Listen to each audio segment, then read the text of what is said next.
a gente poder estar junto nessa noite. É muito bom a gente estar diante do Senhor, que tem propriedade para falar conosco. Queria convidar você para um texto que você já conhece bastante. E sempre quando a gente vai pregar num texto que a gente conhece bastante, é um desafio. Eu passei a semana inteira meditando nesse texto, tentando entender se era isso mesmo. E eu, em toda a minha incredulidade, eu estava pensando assim, Deus, sabe aquela coisa assim, até mesmo de arrogante, assim, Deus, mas eu já sei tudo sobre esse texto. E aí Deus falou, sabe nada, inocente. Abra sua Bíblia comigo lá em João 4.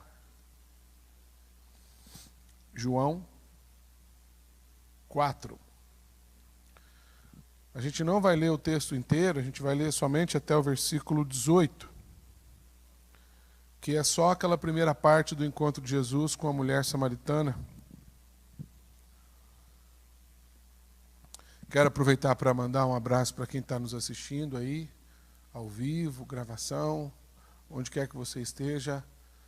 Que alegria ter você com a gente, que Deus te abençoe muito, abençoe a sua casa, esse lugar onde você está. Você é convidado a participar com a gente ativamente do culto, adorando, orando, meditando na palavra. Diz assim o texto: Quando, pois, o Senhor veio a saber que os fariseus tinham ouvido dizer que ele, Jesus, fazia e batizava mais discípulos que João, se bem que Jesus mesmo não batizava, e sim os seus discípulos, deixou a Judéia, retirando-se outra vez para a Galiléia, e era-lhe necessário atravessar a província de Samaria. Chegou, pois, a uma cidade samaritana chamada Sicar, perto das terras que Jacó dera a seu filho José. Estava ali a fonte de Jacó. Cansado da viagem, assentara-se Jesus junto à fonte por volta da hora sexta. Nisso veio uma mulher samaritana tirar água. Disse-lhe Jesus, dá-me de beber, pois seus discípulos tinham ido à cidade para comprar alimentos. Então lhe disse a mulher samaritana, como, sendo tu judeu, pedes de beber a mim, que sou mulher samaritana, porque os judeus não se dão com os samaritanos. Replicou-lhe Jesus, se conheceras o dom de Deus, e quem é o que te pede, dá-me de beber, tu lhe pedirias, e ele te daria água viva. Respondeu-lhe ela, Senhor, tu não tens com que tirar, e o poço é fundo. Onde, pois, tens a água viva? És tu, porventura, maior do que Jacó, nosso pai, que nos deu o poço, qual ele mesmo bebeu, e bem assim os seus filhos e o seu gado? Afirmou-lhe Jesus, quem beber dessa água tornará a ter sede. Aquele, porém, que beber da água que eu lhe der, nunca mais terá sede. Pelo contrário, a água que eu lhe der será nele uma fonte a jorrar para a vida eterna. Disse-lhe a mulher, Senhor, dá-me dessa água para que eu não mais tenha sede, nem precise vir aqui buscá-la. Disse-lhe Jesus, vai, chama teu marido e vem cá. Ao que lhe respondeu a mulher, não tenho marido. Replicou-lhe Jesus, bem disseste não tenho marido, porque 5 maridos já tiveste, e esse que agora tens não é teu marido. Isso disseste com verdade.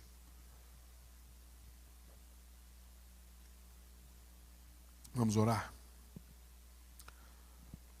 Pai,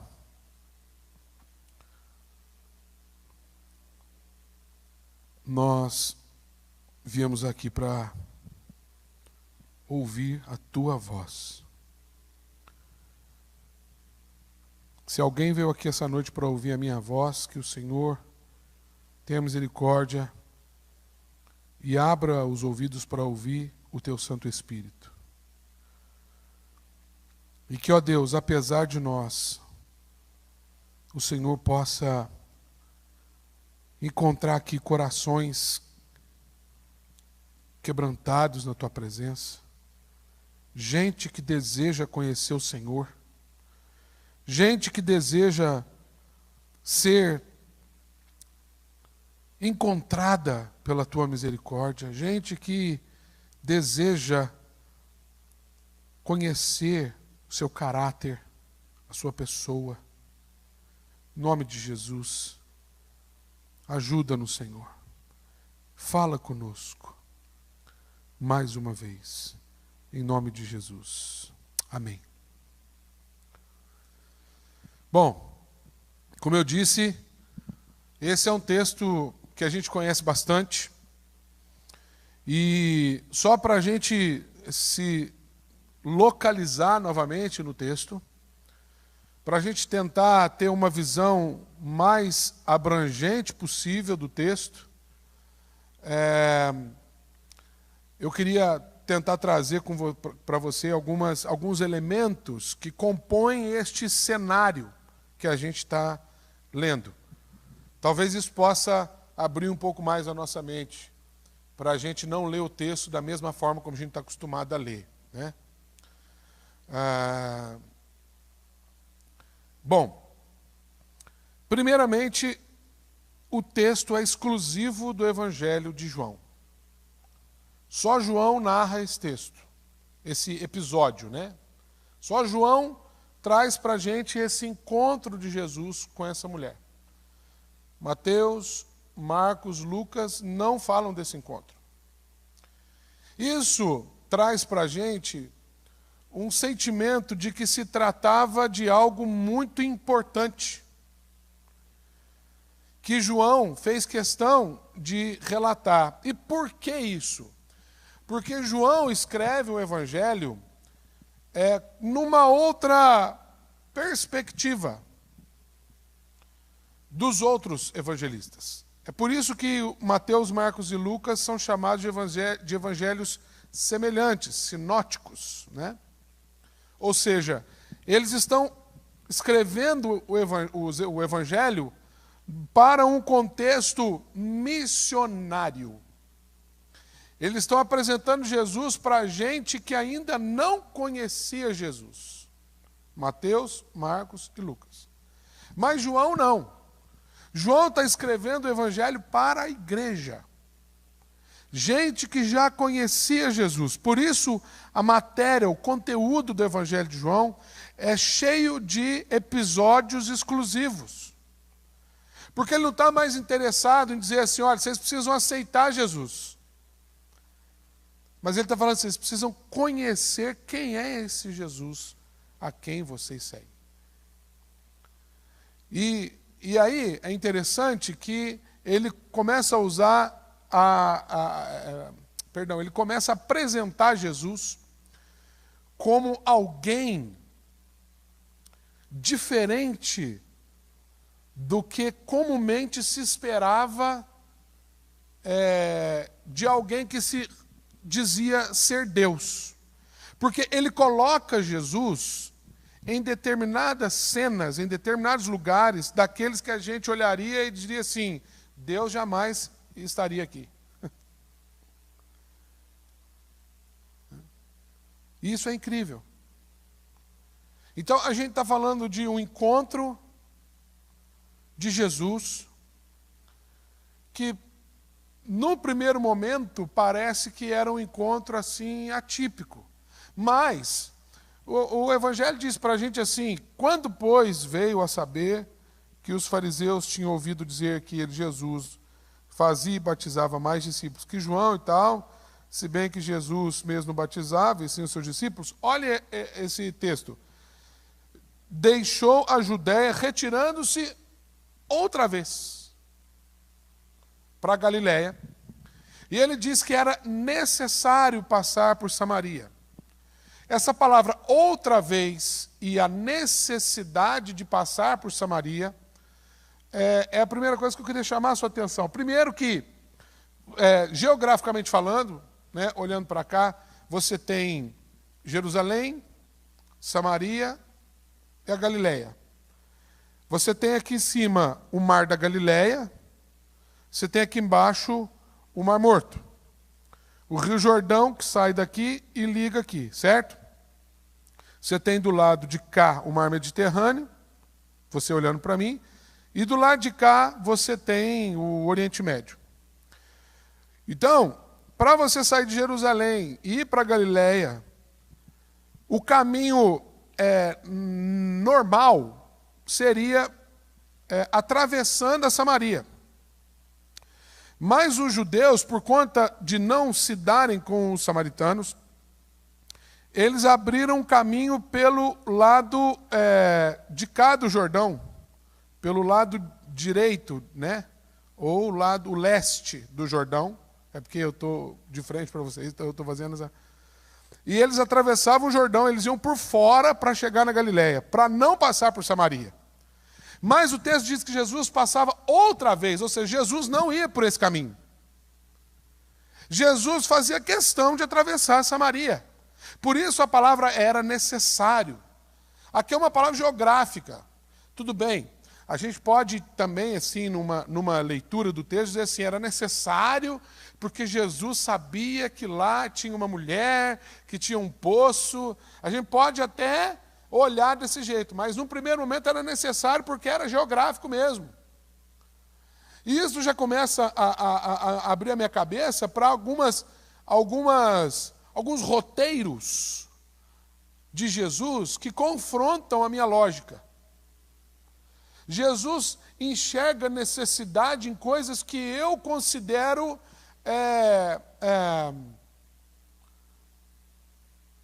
não é irrelevante, mas coisas que Jesus enxerga necessidades onde eu não considero necessidade. Jesus faz questão de algumas coisas que eu, na verdade, tento escapar delas. Consegue entender isso? Porque é isso que remonta a cena geograficamente. Era uma mulher que não fazia questão de ser vista, de ser notada, de ser percebida. Porque ela vai buscar, em primeiro lugar, porque ela está sozinha. As mulheres casadas não andavam sozinhas, quanto mais nos afazeres familiares. E ela estava buscando água por volta de meio-dia. Qual mulher, dona de casa, né, comprometida com as tarefas de casa, que começa a fazer almoço meio-dia? Meio-dia já está lavando a louça. Não é não? Isso mostra para nós que ela não tinha, assim, não fazia questão de ser percebida. E aí Jesus encontra com essa mulher. E eu queria fazer algumas observações sobre esse encontro, esse ponto de encontro. A gente vê que esse lugar, um pouquinho mais para baixo, é chamado ali, essa cidade, né? É chamada de Sicar, versículo 5. Chegou uma cidade samaritana chamada Sicar. Sicar é a palavra grega para Siquém, cuja origem é a palavra Sukkot, em hebraico. Que lugar é esse? Em Gênesis 33, tem a narrativa do reencontro dos irmãos Esaú e Jacó. Você deve se lembrar da historinha deles, né? Jacó rouba a primogenitura de Esaú, né? E começa ali uma história totalmente conturbada. E em Gênesis 33 a gente tem a narrativa do reencontro desses irmãos, sobretudo da reconciliação desses meninos. E é justamente nessa reconciliação, esse lugar onde aconteceu a reconciliação, que José, vamos dizer, construiu uma fazenda. E nessa fazenda ele cavou um poço. Então é esse lugar. Agora é interessante as palavras, o jogo de palavras que a Bíblia traz para nós, porque a palavra Sukkot literalmente significa bosque. Então, indica para a gente que era um lugar fechado. Algumas vezes Sukkot vai aparecer traduzido por tenda, mas é mais usado como bosque, um lugar fechado. A palavra adaptada no texto aqui, que é sicar, literalmente em grego significa de costas. Então note, um lugar que Jacó chamou de bosque, e que os samaritanos chamavam de costas. Na verdade é um de costas meio dando de ombro, assim. Essa é a ideia. A palavra é traduzida por costas, dar de costas de ombro. Não sei interpretar essa palavra, mas é isso a tradução. Então eu imagino que alguém que está tipo assim, no popular desdém. Você achou que eu fosse falar outra coisa? Alguns aí. Mas a palavra Siquém, que é a palavra mais... O nome do lugar, de fato, aqui, a tradução de Siquém é refúgio. Você fala, pastor, o que isso tem a ver? Monta a cena comigo. Nós temos uma mulher que está, talvez, não fazendo questão, a ideia de costas, num lugar cuja tradução é de costas, ou então um bosque, um lugar fechado. Mas esse lugar fechado, esse lugar de anonimato, quero dar essa ideia, é chamado de refúgio. E aqui eu abro o primeiro parêntese. Você já notou como a gente tem o hábito de encontrar refúgios anônimos para a gente poder ser quem a gente é de fato, sem que as pessoas percebam que a gente está ali? Ou eu estou forçando a barra? Para mim faz muito sentido isso. Era mais ou menos... E interessante que esse poço, ele era assim... Os historiadores, eles dizem que ele era cercado por uma pedra redonda que tinha mais ou menos 50 centímetros de altura por de 30 a 35 de largura. Então é como se tivesse uma muretinha. Então os historiadores dizem que parece que a forma como Jesus chega, que era meio comum ali, ele chega e senta na beira do poço. E esse ato de sentar na beira do poço parece que coloca Jesus como alguém assim despretensioso, sem a intenção de qualquer outra coisa, senão pedir água mesmo. Por quê? Porque naquela cultura, um homem só podia se aproximar no máximo a cerca de 6 passos, que dá aproximadamente 6 metros, de uma mulher casada. Um homem dentro da mesma cultura, quanto mais um samaritano. Ele tinha que chegar perto dela, assim, a 6 metros, não sei, daqui ali, tá dando uns 3, 4, mas daqui naquela caixa, imaginando assim, ei, você pode me dar um pouco d'água? O fato de isso é conjectura, não está explícito no texto, mas faz muito sentido. O fato de Jesus chegar e debruçar e falar assim, você pode me dar água? Mostra que Jesus estava com sede mesmo. E o que eu quero dizer com isso? Foi a primeira coisa que eu notei no texto que eu nunca tinha notado. É que eu sempre li esse texto como se Jesus se aproximasse daquela mulher com o pressuposto. Tipo assim, quando eu li a necessidade, era necessário, sabe aquela palavra bem gospel, assim, bem evangélica? Bem assim, o Senhor conhece a necessidade do nosso coração. Então Jesus chegou, e não é errado, mas é o clichê. A gente sempre lê o texto assim. Mas analisando mais profundamente o texto, eu começo a perceber algo maravilhoso na simplicidade da necessidade, que é a honestidade. Ele realmente estava com sede. E isso me faz pensar que é necessário que a gente comece a treinar o nosso olhar e a nossa mente para ler a Bíblia, especialmente ler sobre Jesus, sem filtros, sem pressupostos. Por quê? Porque senão a gente não percebe as verdadeiras intenções de Jesus. Quer ver um exemplo faz muito sentido para mim isso? Tem algumas coisas, alguns assuntos que a gente não quer tratar com Jesus. É ou não é verdade? Tá, isso é coisa humana. Como se isso fosse fazer alguma diferença. Como se Jesus não soubesse. Mas, abrindo agora um colchete dentro do parêntese.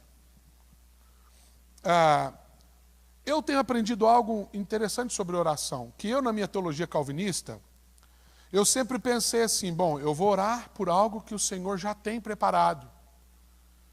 Então eu sempre oro assim, Deus, o Senhor já tem preparado no seu coração, então me mostra, essa é a minha teologia. Mas eu estava ouvindo um pastor batista, arminiano, ou seja, de teologia oposta à minha, e ele falou uma coisa sobre oração que eu nunca tinha parado para pensar, ele fez uma comparação, que é onde eu quero usar para falar sobre pressuposto aqui. Ele falou o seguinte, que a oração é como você ir numa... Ele está interpretando Mateus 6 ali, quando Jesus fala, quando você for orar, entra no seu quarto, fecha a porta e ora em secreto, que seu pai que vem em secreto seu pai que vem em secreto te responderá. Eu não lembro quem fala o texto lá. Enfim. E ele fala assim, quando você entra no seu quarto para orar, é como se você estivesse entrando num consultório médico. Então você entra no consultório médico e você... a gente está falando aqui de ideais. Tudo bem que tem médico que enfim. Mas você chega e você parte do pressuposto de que o médico sabe tudo sobre a enfermidade. Correto? Ou pelo menos um especialista, um cardiologista. Você chega e você está imaginando. A hora que você vai lá imaginando assim, esse médico é bom. E aí o que você faz? Você começa, ele pergunta para você assim, o que você está sentindo? Aí você fala, está doendo aqui, está com palpitação, estou com falta de ar. Você começa a falar dos seus sentimentos. A partir disso, o médico vai tratar você. Ou seja, ele sabe sobre todas as possibilidades de enfermidade que você possa ter contraído. Mas ele vai tratar você a partir daquilo que você chegou para ele e apresentou como sintoma. Eu falei, uau, faz todo sentido. Porque lógico que Deus sabe de todas as coisas. Mas quando eu vejo Deus falando assim, porque qual que é o nó calvinista na história? Pedi e dar-se-vos-á. Batei, e abrir-se-vos-á. Eu já vi muito sermão sobre isso, mas sempre fica para mim aquela interrogação. Tá, mas se o senhor já sabe, por que eu vou pedir? O que eu tenho que pedir então? E fica aquela coisa assim. E eu vou, cara, eu tenho que pedir o que está no meu coração, o que eu estou sentindo. Porque é a partir disso que Deus vai me responder. Fechando colchetes, que é um parágrafo, na verdade. E voltando para a questão dos pressupostos com Jesus. Às vezes a gente chega com tanto pressuposto com Jesus, que a gente não enxerga Jesus na cena. A gente enxerga um Deus que a hora que a gente falar o que tem no coração mesmo, ele vai mandar um raio do céu na nossa cabeça e vai queimar a gente vivo. Então a gente prefere frequentar Siquém. Ou a gente prefere frequentar Sicar. Ou Sucote. No horário que ninguém está lá. Consegue ver isso? A gente quer viver uma vida anônima. Mas, de repente, a gente encontra lá não um Deus que está... Eu fico imaginando assim, imagina aquela mulher chegando lá, e aí Deus está assim. Bom, minha barriga não. Ao vivo, o mundo inteiro não. Aí a mulher chegou. Pecadora. Vindo buscar água essa hora. Vagabunda. Vou mandar minha ira sobre você. Vou te transformar num jacaré. Ou alguma coisa assim. E de repente, o que ela encontra é um Cristo assim, ó. Você pode me dar um pouco d'água? Eu estou com muita sede. E isso quebra o nosso coração. Porque coloca a gente diante de Jesus, sabe, diante de uma realidade onde os tabus começam a cair. Olha o que acontece.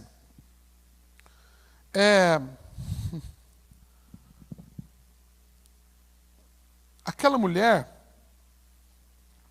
quando Jesus chega e fala para ela, pede água, ela fala assim, versículo 9, como sendo tu judeu, pede a mim que sou mulher, ou seja, você é homem, samaritana. Ela levanta 3 tabus. Em primeiro lugar, você é judeu. Ou melhor, em primeiro lugar, você é homem.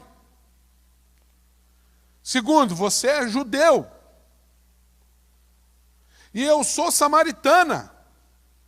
E ela ainda poderia jogar um quarto aqui que ela vai jogar mais tarde. Eu sou casada. Não é isso? Mas, incrivelmente, Jesus começa a mostrar para aquela mulher onde é que estão os verdadeiros tabus. Você tem uma ideia da seriedade disso? Se um rabino fosse visitar alguém, na época de Jesus, se um rabino fosse visitar alguém em alguma cidade judaica próximo a Samaria, e aí o rabino, por exemplo, vai almoçar com você. Ou melhor, o rabino vai comer, para ficar uma cena mais interessante, você oferece uma laranja para o rabino. Sabe o que o rabino vai fazer? Ele vai tirar do bolso, o rabino carregava uma bolsinha, dentro da bolsinha tinha alguns utensílios pessoais. Não era só a Bíblia não, ele carregava outras coisas também. E ele ia tirar dali um pano branco, limpo, alvejado. Ele ia tirar uma faca, ele ia pegar essa laranja com o pano. Ele está numa cidade judaica, perto de Samaria. Você tem uma ideia do tabu. Ele pega o paninho, você traz a laranja num prato. Ele pega a laranja com o paninho, ele descasca a laranja com a faca dele, que é pura, que está, como é que aquele negócio? É esterilizada. E ele tira toda aquela casca para, depois disso, ele pôr a mão na laranja, numa parte que ele tinha certeza que ninguém pôs a mão, para não correr o risco de um samaritano ter colocado a mão naquela laranja. Consegue entender a gravidade disso? Porque eles julgavam que as coisas que tinham a ver com os samaritanos, aliás, eles chamavam os samaritanos de pessoas contaminadas. A ideia é contaminação. É mais profundo do que tabu. E Jesus começa a quebrar esses tabus, sabe? Jesus fala com uma mulher casada e samaritana. Jesus pede água de um poço samaritano. E tem mais um detalhe, quando fala que os discípulos de Jesus foram na cidade buscar comida, naquela época tinha um esquema que era um balde. Como é que era um balde? Era na verdade um pedaço de couro, com um cordão passado assim em volta, tipo uma costura.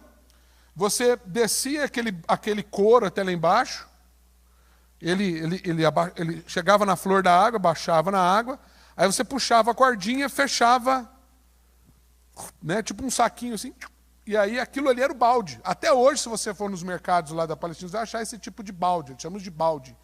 Era com isso que eles tiravam a água. Então eles tiravam nesse balde e colocavam num vaso. Né? Então cada pessoa tinha o seu balde.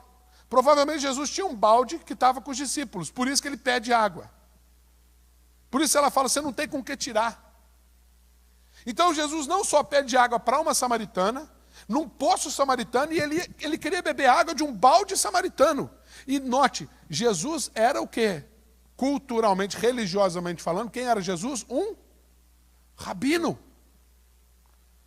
E a gente podia ir longe aqui, mas diante de como tu, homem, vem falar comigo, sou mulher samaritana, Jesus tira homem, mulher, e ele fica só com tu, de tu para tu. Eu e você, não importa o resto. Ele acaba com todo o sucote.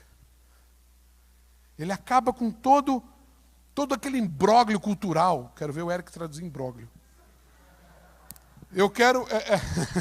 Foi mal, Eric, é que eu não estou acostumado com isso. Enfim, eu juro que eu estou procurando as palavras aqui para você.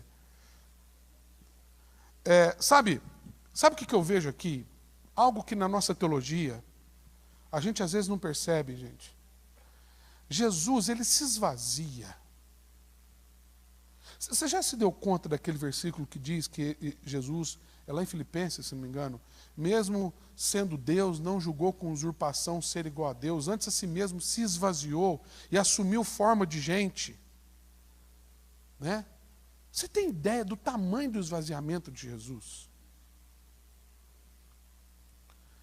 Essa madrugada, o meu filho acordou e não dormia, meu filhinho de 4 meses, o José. Ele não dormia. Aí a Lidiane está... Né, e eu estava com... Não foi essa noite, não. Na verdade, estou meio biruta. Faz umas 2 noites atrás. E eu estou vendo a Lidiane pelejando com ele, e eu ali com o olho fechado e o outro aberto, fingindo que estou dormindo para não ter que levantar. E daqui a pouco a Lidiane gritou assim lá do quarto dele, Davi, me ajuda! Eu falei, nossa, derrubou o menino. Gente, quando eu cheguei lá, ela só virou ele de costa para mim. Gente, tinha cocô. Até a nuca. Pensa nas costas amareladas. 3 horas da madrugada. O que eu faço? Eu vou dar banho no menino. Você quer fazer o quê? Haja lenço umedecido para limpar esse menino aqui. Vai ficar emplastado. E aí, fomos lá, arrumamos um banho para ele. E sabe, quando terminou o banho, mas de madrugada, nós damos aquele frio, uns 3 noites atrás, estava frio, né? E eu, tadinho, quando nós terminamos, colocamos uma roupa limpa nele, ele olhava para a gente e ele só sorria. Eu acho que era a forma dele dizer assim, eu não sei tomar banho sozinho, eu não sei nem limpar meu cocô sozinho. É como se ele estivesse dizendo para a gente assim, obrigado. Agora você imagina Deus nessa situação. Porque ele viveu isso. Maria limpou cocô de Jesus. Bem-vindo ao mundo. Mas Jesus precisou ser cuidado. Eu estou dando esse exemplo, que eu acho que é o que vem na minha mente mais próximo da minha realidade hoje. Jesus se esvazia a ponto de pedir água para uma mulher samaritana. Tudo isso que eu estou contando para você é para dizer para você que ele se esvaziou, ou se esvazia, a tal ponto de chegar em você.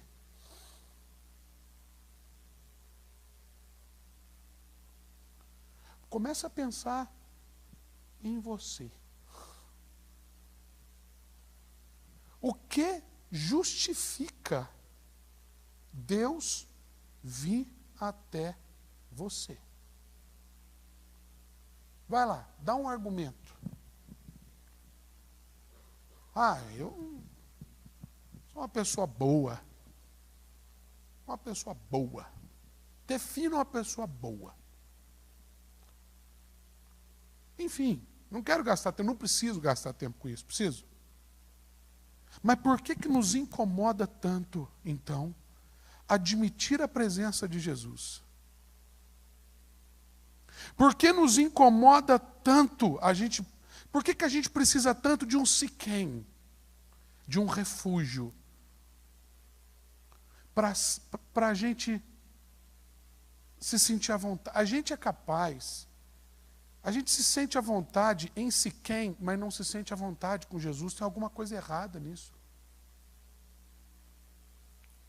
A gente se sente à vontade com algum amigo chegado, não se sente à vontade com Jesus.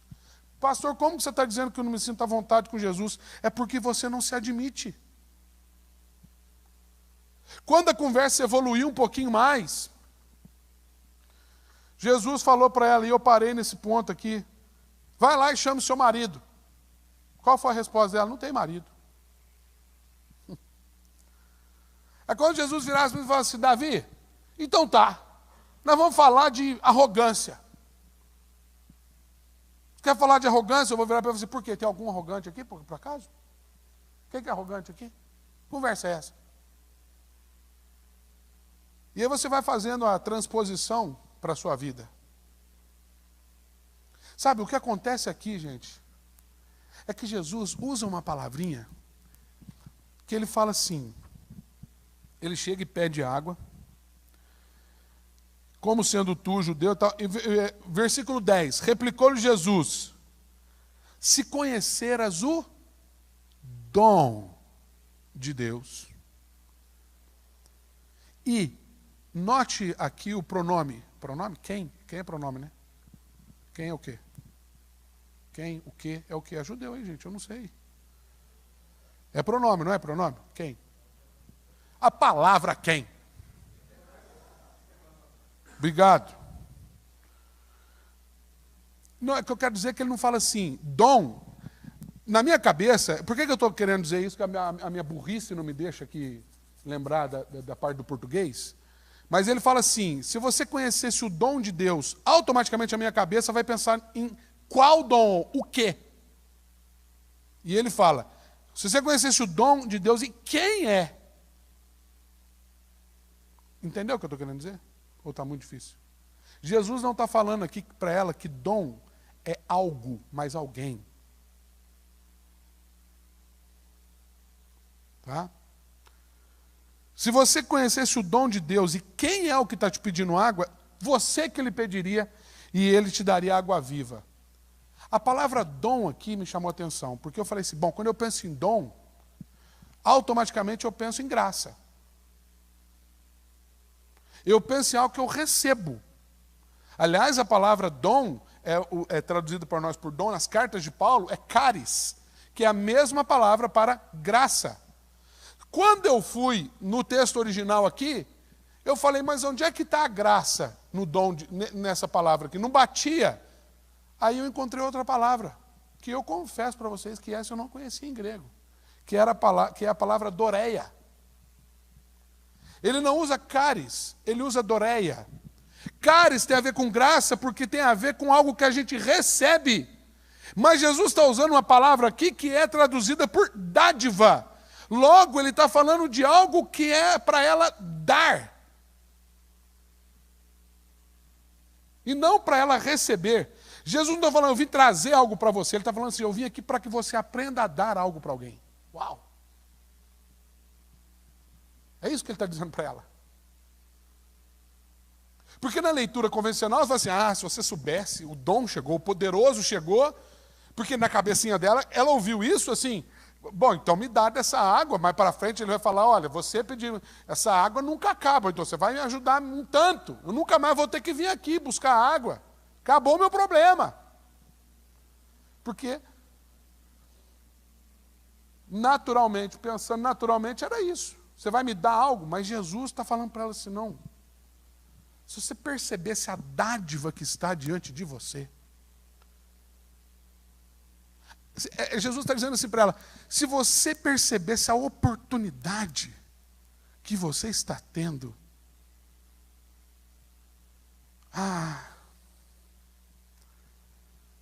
e aí eu parei nesse momento e falei, não, peraí, que oportunidade é essa? Aí eu entendi. Gente, Olha como é que Jesus fala um pouquinho mais para baixo. Tu lhe pedirias e ele te daria água viva. Sabe que água viva é uma palavra só aqui, no original. Sabe qual que é a palavra aqui? Rio. Aí eu, opa, poço, rio.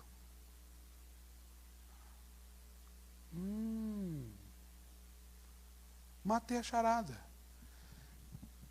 Como é que é a água no poço? Descreve para mim um poço.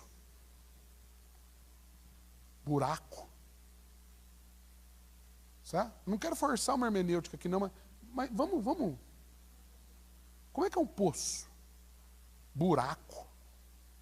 Não, primeiro, poço é obra de gente. Certo? Nunca vi cavalo cavando poço, nem poço brotando naturalmente. Bom, às vezes tem, às vezes cai um raio do céu e cava um negócio, vira um poço lá. Mas falando poço esse aqui. Poço que Jacó nos deu, é o que ela fala. Foi Jacó que construiu, está lá em Gênesis 33, depois você lê. Certo? Então, em primeiro lugar, obra de gente. Buraco. E obra de gente trabalhosa, deu trabalho para fazer para quê? Para suprir uma necessidade básica. Água. E que para suprir a necessidade básica dá um trabalhão danado e precisa de um tanto de acessório. Certo? E lá embaixo é água parada. Estou errado ou não? Como é que é um rio? Não é obra de gente. Não precisa de acessório nenhum para pegar água. Gente, eu estou falando na época de Jesus. Na época de Jesus, os rios eram puros, a maioria deles. Então, não pense no rio Tietê, não pensa no rio Iguaçu. Pensa aqui no rio Jordão, na época de Jesus. Tá? Faz essa transposição cultural para você entender o que eu estou querendo dizer aqui. Um rio, cara, você se curva e bebe água. Lembra da história do Gideão? Curva e bebe água no rio. Não precisa de acessório. Não precisa de ajuda de ninguém. Brota sozinho. E é fluente. Um rio, alguém já disse que um rio nunca é o mesmo, né? Porque a água que passou agora já não é mais a água que está passando. E nunca mais vai passar aquela água aqui. Ou seja, renova. O tempo todo renovando. Aí, uau! O que Jesus está pretendendo com tudo isso aqui, gente? E eu percebi 3 coisas que eu quero compartilhar com você nessa noite, para a gente encerrar. Jesus poderia encontrar aquela mulher em qualquer lugar. Se a gente for partir assim do pressuposto geral, ele podia chegar lá em Samaria. Falou, você conhece a dona Maria? A desgovernada dos horários, que busca água, traduz desgovernada dos horários. Que busca água meio-dia. Sabe aquela uma? Aquela que já teve 5 maridos. Aquela prostituta socialmente aceita por parte da sociedade, que não tem coragem de confrontar. Sabe aquela uma? Né? Ah, ela mora ali naquela... Não, Jesus aí vai lá no poço. E ele vai lá em primeiro lugar. Para quebrar os tabus que ou foram estabelecidos sobre nós, ou nós mesmos estabelecemos sobre nós. Judeu, samaritano, homem, mulher, o horário de pegar água. Jesus, ele chega e fala, não tem dia, não tem hora, não tem etnia, não. E a grande lição que a gente tira aqui é que Deus não tem tabus como a gente tem. Deus não tem acepção de pessoas. Seja raça, cor, tribo, língua, nação. Aliás, o céu é descrito de um jeito que causa transtorno em muita gente. Tem político do nosso tempo que se lê lá como é que vai ser no céu, lá em Nova Jerusalém, vai entrar em pânico. Vai falar, eu vou ter que conviver com... Não vou. Porque é povo de toda tribo, raça, língua, nação. E eu acrescentaria de cor, de tamanho, de sexo. Tudo. Agora nós, ou rogamos para cima de nós tabus, porque aquela mulher diz, porque os judeus não se dão com os samaritanos. A gente não pode estar se falando, quando Jesus vai falar, quem falou? Ah, alguém falou aí, eu ouço isso há 500 anos. Falar, prazer, eterno.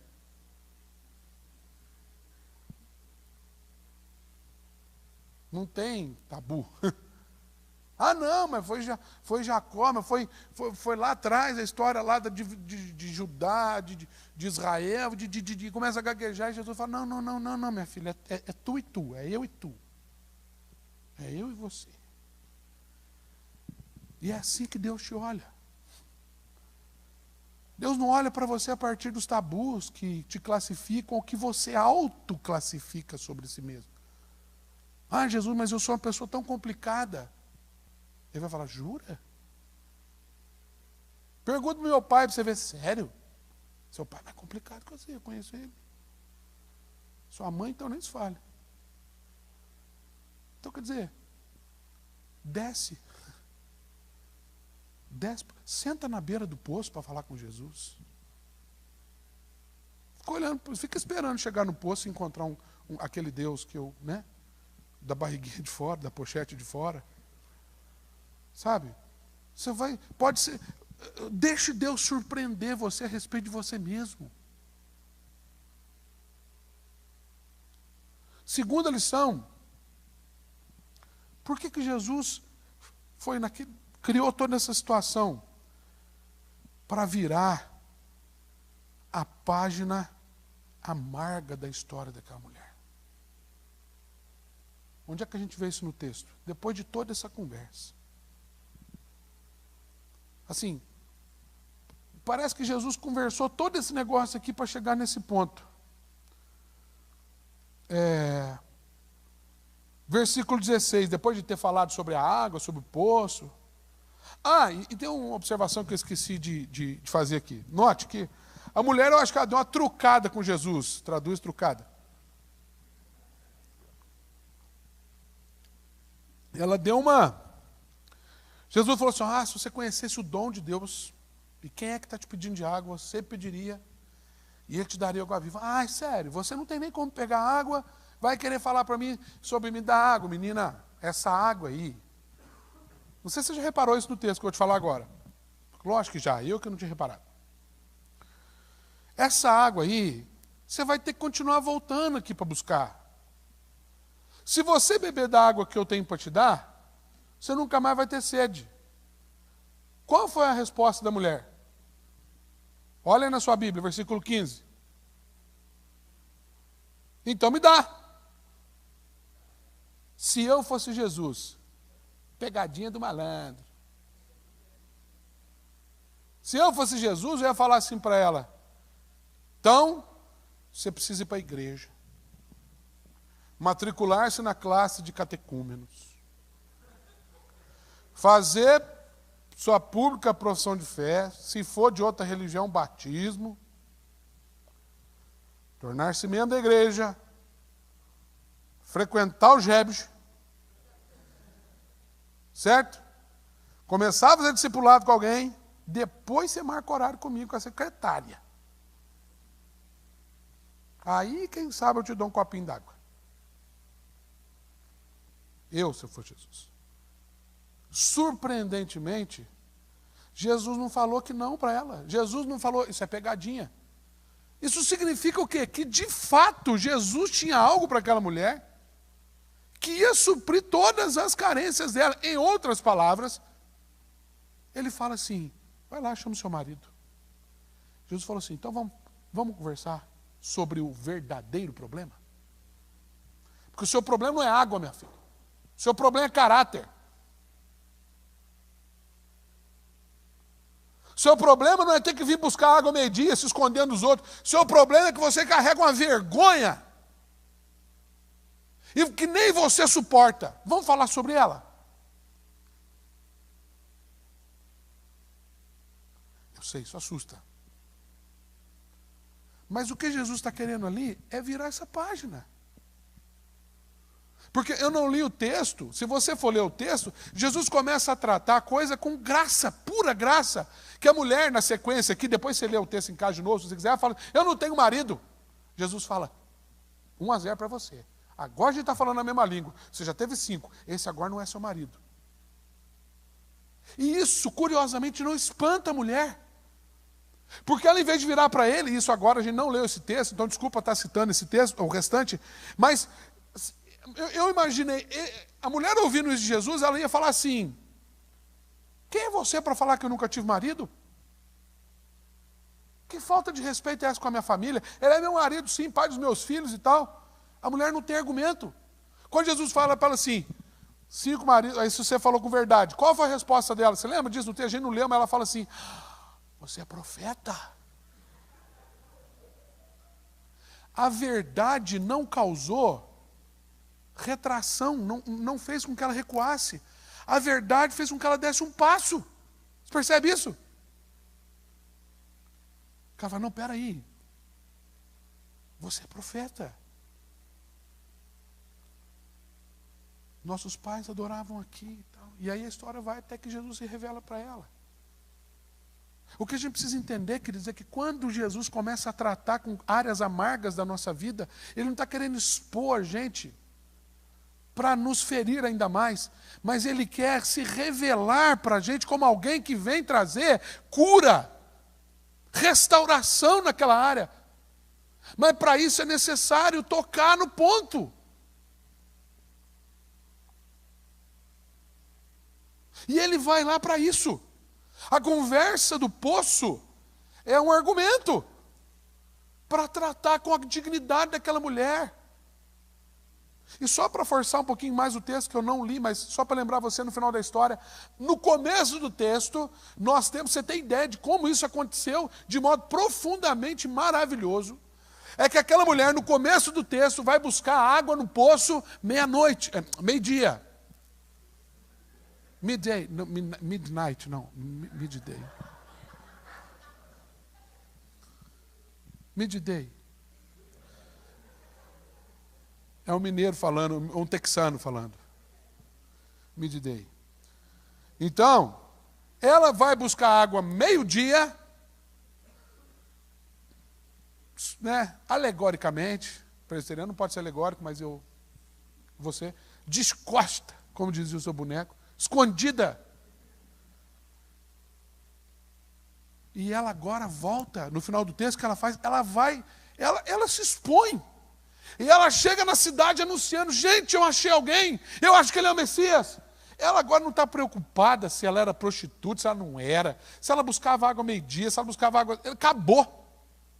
Quando ela viu quem era Jesus, ela volta para aquela cidade anunciando Jesus para todo mundo. E no final do texto, um tanto de gente foi com ela. Ela foi curada. Ela não precisava mais se esconder. E note que o texto não se preocupa em dizer com qual marido que ela voltou, se ela voltou com o marido, se ela não voltou com o marido. Não importa mais. O que importa é que agora está ali uma pessoa que teve um encontro com Jesus. E o resto, o próprio nome já diz, é resto. Terceira e última lição para nós. E essa aqui é justamente sobre o poço e o rio. Por que Jesus vai lá? Porque Jesus, essa alegoria que eu trouxe do poço e do rio, é bem essa. Jesus, ele vai lá para tirar aquela mulher do poço de amargura e dar fluência para a vida dela. O poço era profético ali nesse sentido. Então, quando ele fala para ela, se você conhecesse quem sou eu e quem é você, E o que você pode ser na minha mão? Ele já estava pré-anunciando o que ela faria depois em Samaria. Não, ele não estava falando de água e nem do marido, ele estava falando de que ela poderia ser nas mãos dele. Mas vivendo naquele poço, em volta daquele poço. E note o que o poço trazia. O poço trazia para ela uma história antiga. Esse poço aqui, quem nos deu foi José. Né? A minha mãe tem, na minha casa, nós somos 5 irmãos, e eu herdei umas coisas assim, do meu avô, que eu morei metade da minha vida com o meu avô. O meu avô, a vida toda, ele bebia água numa caneca só. Uma caneca amarela que ele tinha, era água, café, refrigerante, tudo naquela caneca.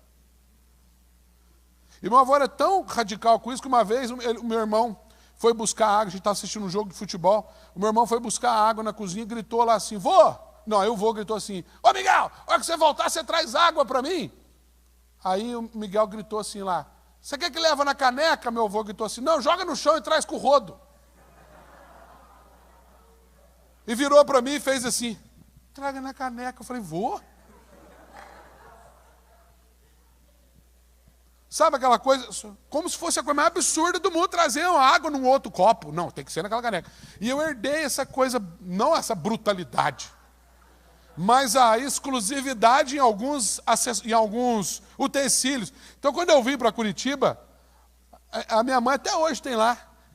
Às vezes eu vou tomar café, eu pego e falo assim, não, essa caneca é do Davi. Ninguém mexe nessa caneca. Tem até a babinha dele aqui, que eu não lavei a caneca. Você dá risada, mas tem muita gente assim. Em muita coisa, talvez não com caneca, graças a Deus, mas em outras coisas. Um preciosismo com coisa velha, com história velha, com passado. Aplique isso a alguns assuntos que você precisa tratar dentro de casa. Por que você não trata? Não, porque se tratar isso, eu vou infartar. A mãe me põe para fora, meu filho, então você vai ficar no poço. Falando, esse poço é de José. Mas traz uma rixa desgraçada, étnica. Samaritanos e judeus, que palhaçada é essa? Não, porque quando nós chegamos na Terra Prometida, nós ficamos aqui resguardados, e o povo lá de cima se misturou com a gentalha, e agora nós não vamos com a cara de... Graças a Deus eu não sou Deus. Graças a Deus eu não sou Deus. Porque senão esse povo, eu já ia falar, vou parar com essa palhaçada disso aqui, vou acabar com todo mundo. Vou mandar os egípcios vir para a Terra Prometida. Eu já resolvi a história assim. Vou mandar os etíopes lá, que vão, né, os magrinhos, coitados lá da Etiópia, vou trazer para eles. Terra que emana leite e mel. Acabou. Eu já resolvi assim a coisa. Graças a Deus eu não sou Deus. Mas, sabe, olha, preciosismos. Tudo o quê? O poço. Tudo está lá no poço de amargura. O poço é um ponto de encontro de quem vive uma vida amargurada, dependente. Imagina se acaba a água do poço. Acabou a vida na Samaria. Pelo menos para aquela mulher. Mas Jesus vem e fala assim, você não precisa do poço, minha filha. Sai desse poço. Você pode ser um rio de água viva. Sua vida pode fluir com abundância. Você pode tomar caminhos, e é bonito ver o curso de um rio. O rio, ele não respeita acidente geográfico. O rio não chega assim, vem o rio, aí chega assim, e aqui é um abismo, vamos por lá. Pelo contrário, ele fala, cachoeira! E ele vai que vai. Entendeu? Não é não? Rio não é assim igual a gente. Não, aqui não é bom fazer poço, que aqui é água, vamos fazer outro poço ali, fazer outro poço aqui. Seja rio, meu filho. Flui. É isso que ele foi levar para a mulher, você não precisa viver esse poço. Flua a sua vida. Olha para frente. Mas e o poço do José? Deixa o poço do José, tem mais gente para cuidar do poço. Mas e o marido? Vão lá resolver com o marido. Qual que você quer? Qual dos 5? Escolhe um agora. Não, os 4 já morreram. Melhor ainda. Então fica com o último e acabou. Bota o seu sobrenome, o sobrenome dele, bola para frente, minha filha. Olha para frente. E isso é o que Jesus vem ensinar para a gente aqui essa noite. Você precisa sair desse poço de amargura da sua vida, meu irmão. Você precisa parar de ficar buscando água meio-dia. Ficar com essa conversinha aí de não tem marido, tem marido, tem marido. Admita-se. Admita-se. Só isso aqui mesmo. Minha vida é esse poço. Porque foi só a partir disso que essa mulher ouviu. Essa mulher teve coragem de dizer, me dá. E surpreendentemente Jesus não falou, isso aqui é pegadinha. Chama o seu marido. Ele começou a dar fluência ali. Você quer água? Chama o marido, começa por aqui. Você vai entender a diferença entre cáris e doréia. Não é só receber, não. Você pode dar. Você pode ser diferente. Você pode ser instrumento. Você não precisa ser vítima a vida toda. Você pode ser usado poderosamente nas minhas mãos. Sua vida pode mudar. Eu não sei se faz sentido para você, gente, mas eu fiquei uma semana meditando nesse texto para aprender isso. E eu, com toda a minha bagagem teológica, nunca tinha reparado do quanto a minha vida é um poço de amargura e muita coisa. E que Deus quer trazer água viva para a minha vida. Ele quer que a minha vida venha fluir em muita coisa que ela está parada, travada. E o principal responsável por isso é a dureza do meu coração. O dia que eu falar, tá bom, vou chamar meu marido, vou vir aqui, vou me admitir, vou para a cidade, vou falar de Jesus. O dia que eu resolver fazer isso, a minha vida vai andar. Eu não preciso mais buscar água no poço. Eu busco no Rio Jordão. Eu busco no rio de água viva.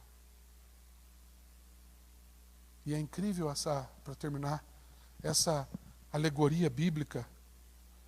Ela é tão importante, essa história. E eu não estou dizendo que existe um link direto entre uma coisa e outra, mas quando a gente lê sobre o Jardim do Éden,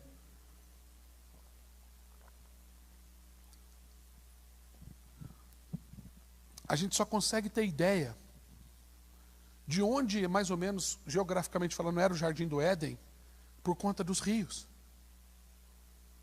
O rio Eufrates passa em tal lugar, norte e tal, o rio Pison. Olhando para aquilo, a gente fala, é mais ou menos aqui na Síria. Depois, quando João vê a nova, que ele chama de, entre aspas, Nova Jerusalém, para descrever a visão, uma visão urbana, porque era o contexto dele ali, ele olha e ele fala assim, tem uma cidade. No meio da cidade tem uma árvore, que é a árvore da vida. E em volta da cidade tem um rio. Sabe, essa ideia dessa fluência de vida. Jó no capítulo 14, ele usa essa alegoria para falar de si mesmo. Isso virou música famosa do Diante do Trono, né? Quando ele fala, lá em Jó 14, eu esqueci qual é o versículo, mas ele fala assim, porque há esperança para a árvore, mesmo que cortada no chão, velha, o seu tronco venha a morrer. Ao cheiro das águas brotará folha nova, não cessarão os seus ramos, e ela se tornará uma nova árvore. É maravilhoso isso. Pensar que num tronco velho, de um tronco velho, caído, podre, Deus pode fazer brotar uma árvore nova. Isso é incrível. Agora por quê? Porque o rio passa ali. Ao cheiro das águas. Um rio passa ali. E eu sei que isso não é muito comum, mas há um rio aqui essa noite. Esse linguajar que eu estou dizendo. Há um rio aqui essa noite. Há um rio poderoso passando aqui essa noite. Não só trazendo multidão de águas para lavar nossa vida, mas sobretudo para dar fluência, para dar sequência, para dar vida. Como João disse em João 10:10, vida em abundância. A escolha é sua. Ficar no poço ou beber do rio. Queria que a gente tivesse um tempo de oração. Ore por você. Ore pela sua vida.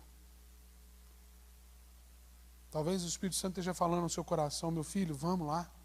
Vamos chamar o seu marido. Vamos lá, vamos tratar da questão.